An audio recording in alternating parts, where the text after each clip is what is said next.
Good afternoon, ladies and gentlemen. This is Rambo, as always, coming to you from South Florida. I'm going to change gears a little bit and talk a little bit about faith. What is faith? Faith can be viewed in the carnal mind, or it can be viewed in the spiritual uh, mindset as well. Faith. What is it? Well, basically, in carnal mind, it's hope. But we're going to look a little bit deeper, and we're going to see what the two types of faith are that mainly pertain to Christianity. There are many types of faith, but there are two, what I would say, primary types of faith that pertain to our religion. So, faith. Let's see what the definition is. Definition of faith would be, if I can get my stuff to work here.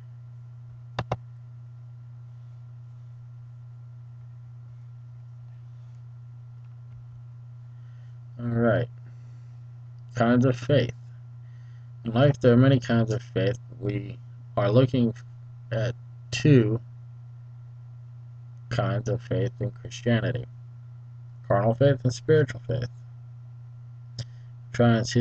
We will try and seek the definition of each, and then we're going to see why each appeals to us, and then we'll figure out how they're both linked into everyday life. Now, it sounds kind of boring, but it's a little important to know how faith is linked into our everyday life, whether that be carnal faith or spiritual faith. What we want to try and do is get totally out of the carnal faith and totally into the spiritual faith in order for God's work, powers, and authority to manifest in our lives and in the lives of the people that we disciple with and share the word with. By doing so, we'll be able to teach them how to apply the spiritual faith into their everyday life rather than just carnal faith. So, we'll look at carnal faith. Carnal faith is defined basically as faith pertaining to the flesh rather than the spirit. An example of this faith is the water feels cold. Why does the water feel cold? Well, you use one of your five senses. You use one of the five main senses that we use every day: touch, taste, sight, hearing, smelling. Another example would be the water is clean. Well, why does the water clean? We can see that it's clean with our physical eyesight. It's physically there. You can see it. Water tastes nasty. Well, why? Well, of course, we just tasted it. It didn't taste too good, so or we use that, or the water's running in the other room. Well, that's still carnal knowledge, or carnal faith. Why is that carnal faith? Because we can physically hear it with our ears that it's running in the other room. Another one is the water stinks. How do we know that? Because we're using, once again, our smell. So it's, anything that's basically, I know that it is there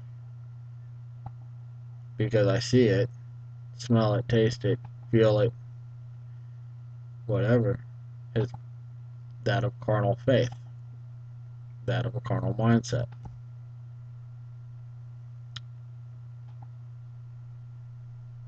I set the definition. we can physically, with our fleshly mind,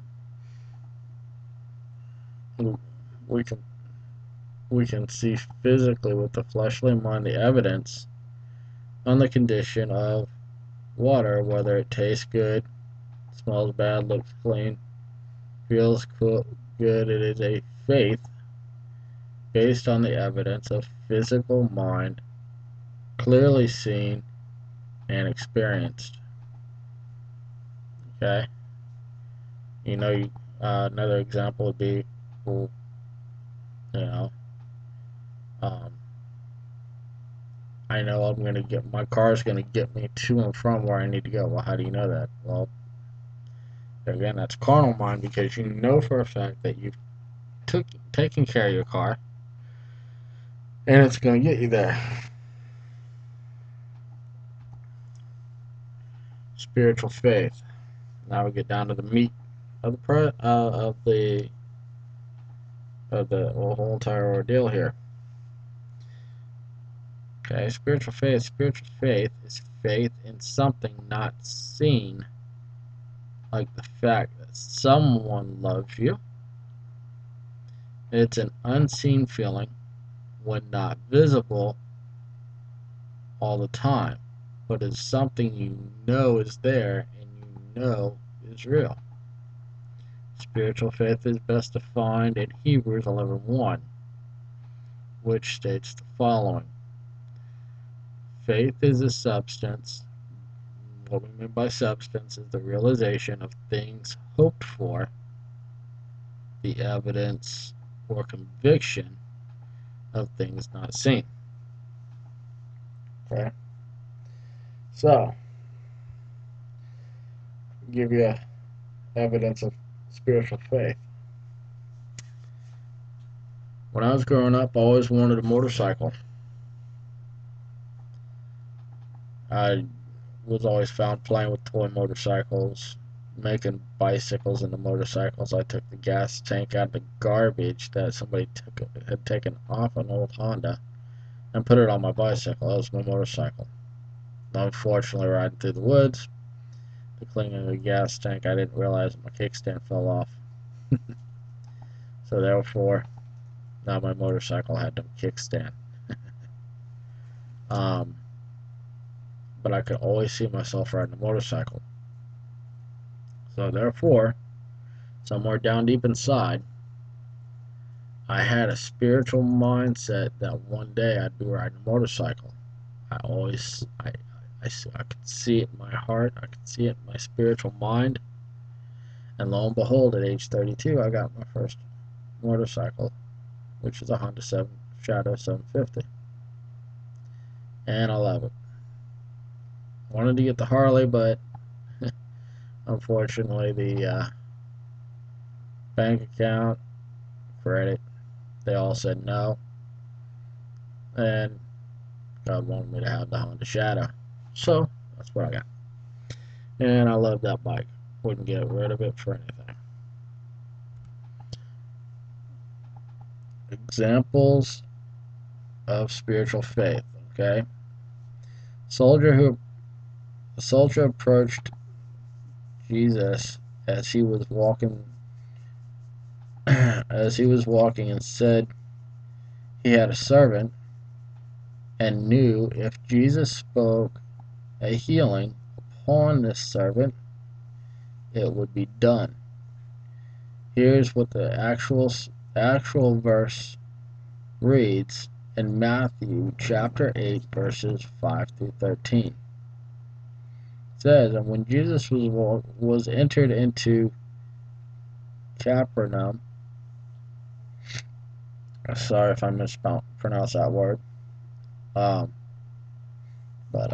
there came unto him a centurion beseeching him and saying, Lord, my servant lieth lieth at home, sick of the palsy, grievously tormented. Basically, the servant was paralyzed.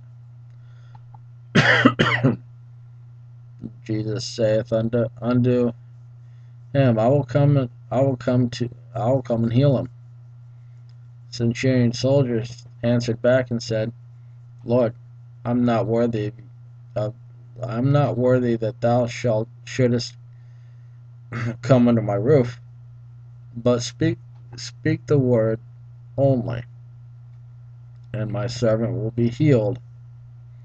For I am a man under authority.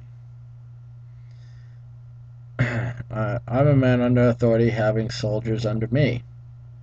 And I say to this man, do, or go, and he goeth. And I say unto another, come, and he cometh. And of my servant I say, do this, and he doeth it.